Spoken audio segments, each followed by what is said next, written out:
Hi guys and welcome back to my channel Popcorn Reviews. I'm Farhad. If you're new to this channel then please smash that subscribe button now.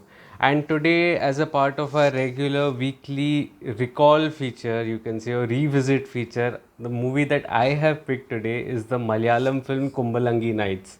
And this is one of my favorite Malayalam films that I have watched even up to this date, So it is one of the most different, I can say, and different, and one of my favorite Malayalam films for sure. And that was recommended by one of my friends, Nimisha, and she was really after me to just watch this film. And that time I wasn't really, into Malayalam films. I would say I was just about discovering, after watching, say, Ustad Hotel or even Bangalore Days, which I will be, covering as well at some point.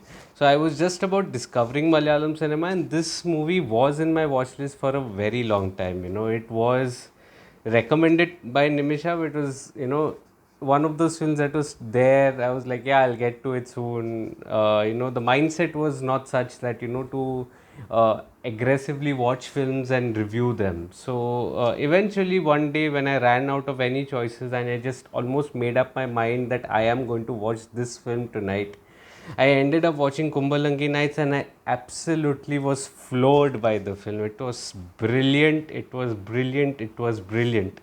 The story is, something that is very simple. Like now that I've realized in Malayalam films that they pick very simple stories but very layered screenplays is something that I really like about the film.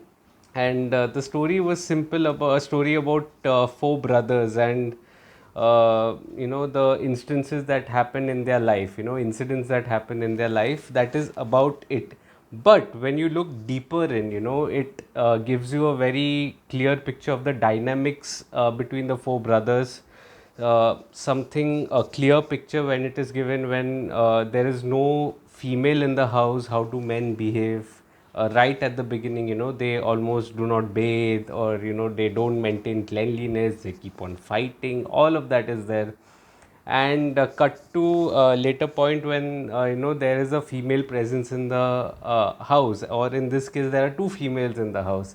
So that is when you begin to take care of them, or they take care of you. It's a give and take that is there, which doesn't transform men into animals, you can say. So that's why it's important to have a female in the house to keep you grounded, you can say. Also, the film also touches upon the concepts of patriarchy that is there, which is the character of Fahadh Fazil was brilliant in the film, brilliant. And that was one of my initial Fahadh Fazil films that I'd watched after Bangalore Days and Takeoff. I think this was the third, if I'm not wrong. And he just has terrific eyes, I would say. He communicates with his eyes. And the thing is that although his character did show toxic masculinity, it showed it in a comedic way. So there was no way you're going to hate that character, but it doesn't do enough to even like the character. It was somewhere in between, which is more or less, rooted to reality.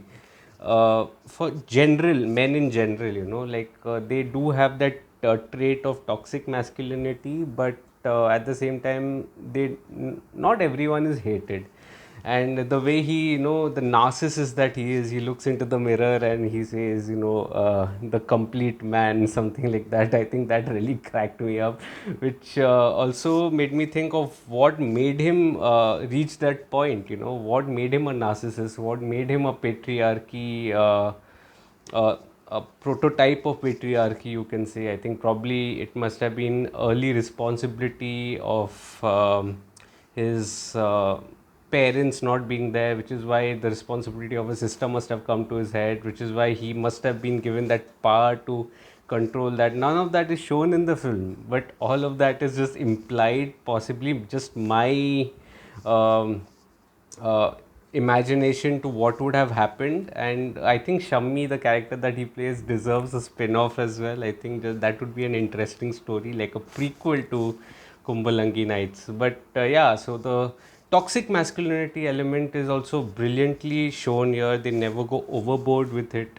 and there are so many layers, to the screenplay, which is just brilliant. And to take a moment to talk about that cinematography, which is absolutely brilliant, the music is absolutely brilliant, and the star cast, I mean, this is probably a dream star cast, Soubin, Shane Nigam, even Matthew Thomas, Srinath Bhasin, Anna Ben, Fahad Fazil, of course. I think these are actors that I've slowly discovered through many films of theirs after this film. So when I watched this film, it was like I do not know any one of them. Perhaps minorly Fahad Fazil, because I had watched a couple of his earlier other works.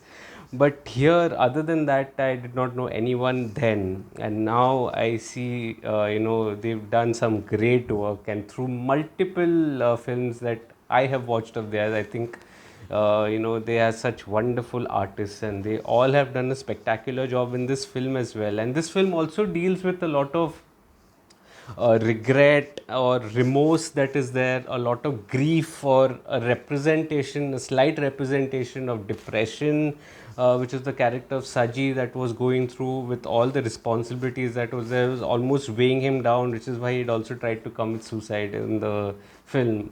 It ended up taking his friend's life.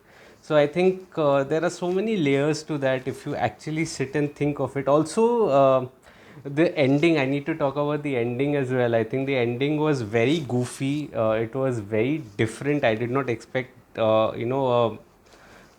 what do you say, slapstick kind of an ending that was there, but it was very well done. It didn't feel out of place at all. It just made me laugh. But it was also like a metaphor for many things, probably a metaphor for trapping someone, like to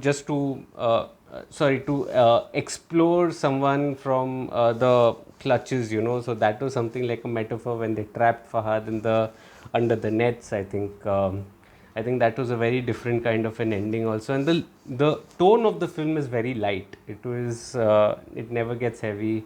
It just moves at a very, you can say, breezy way. It never gets melodramatic or heavy. So I think if you still haven't watched Kumbalangi Nights, this is, I think, a film that I would highly, highly recommend. Probably one of the films that I would recommend in the Malayalam starter pack. One of the films, I would say, but this is one of my favorite Malayalam films also, not only of that year, but overall of all the films that I've watched. I think this one really stayed with me since a very long time. So if you're loving this series, of Revisit, then please tell me your experience about the film in the comment section, as well as like the video. I think liking the video helps the YouTube algorithm. Also visit my site Popcorn Reviews with a double S, with many latest reviews that I have. I've just reviewed the second season of Indian Matchmaking. If you're interested, please visit my site. The home link is in the description box today. And also, please, if you're new to the channel, subscribe to the channel. Keep on recommending me films. I'm doing a recommendation tomorrow. I think Malayan Kunju is premiering tonight on Amazon Prime, and that video, which was asked by, I think, first Chaco, and if I'm not wrong, Manju as well. I am going to put that video out positively tomorrow. And Friday, probably we'll be doing a video on Gargi, which is the Tamil film starring Sai Pallavi, which is again recommended by Chaco. So please subscribe to the channel and spread the love. Spread the video. If you like the video, spread it with your friends, your family, your well-wishers, or just put it out on the internet somewhere. Let someone discover this video and let them come back. If you're liking this series, please let me know as well. This is the third in the series after Karva and Kuruti that I've taken up. So if you're liking this, please let me know. So then that's it from the video. Until tomorrow when we meet for Mala and Kunju, it is Farhad signing off. Thank you.